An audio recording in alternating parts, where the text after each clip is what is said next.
'twas the time of the preacher. I used to be such a nice guy. Well, for a man that don't go healed, you run your mouth kind of reckless, don't you? It is a little too early for being that loud. Hey, too late. What an incredible Cinderella story. This unknown comes out of nowhere. I guess I'm the only one that remains unaffiliated. Welcome to the 4-1 podcast, where for 4 minutes I talk about one topic. Right now I want to talk to you about one of my favorite topics, worship. You see, as a pastor of a church, we have weekly worship services. Most churches do, really just about every church I know of does.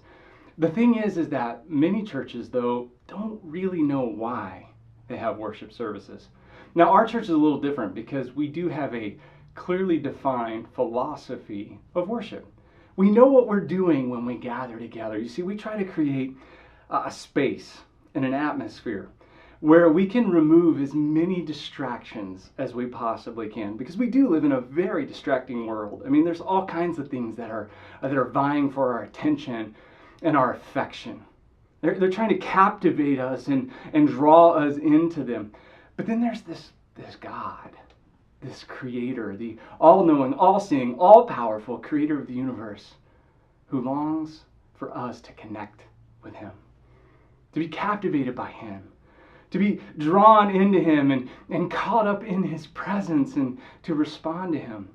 And so when we gather together for a worship service, that's what we want to do. We want to minimize the distractions and create an environment where people can experience the presence of God.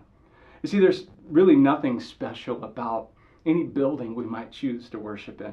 Like, people like to call it the sanctuary, or my personal pet peeve, the Lord's house.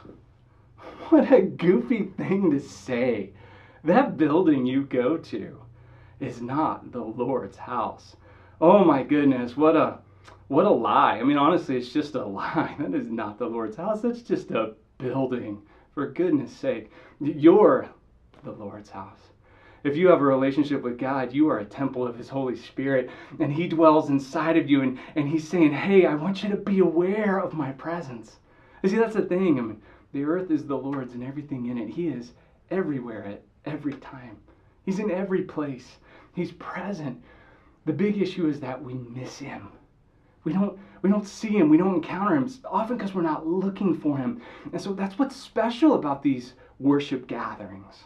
We come together for the purpose of encountering God and to do it in community. And it's powerful. When a group of people encounter God's presence and respond to him, then we are able to encourage one another, to inspire one another, to cheer each other on, to raise our voices and really not even be self-conscious about it. That's what's great about large crowds. A big crowd of people gathering together to say, God, there you are, and to respond to him. You see, that's our philosophy of worship. We want to create a space that minimizes distractions so that we can all be aware of God's presence and then respond to him appropriately. You see, the appropriate response to God's presence is to be in awe.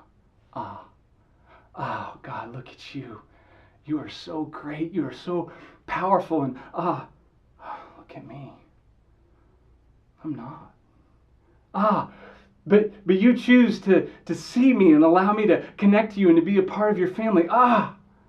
You see, there's this awestruck wonder, and then also an aha, where we say, there you are, God, and here I am, God, and we're together, and we're not alone in this.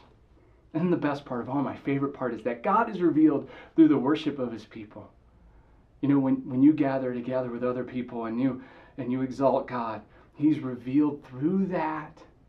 And there will be others there who may encounter him for the very first time.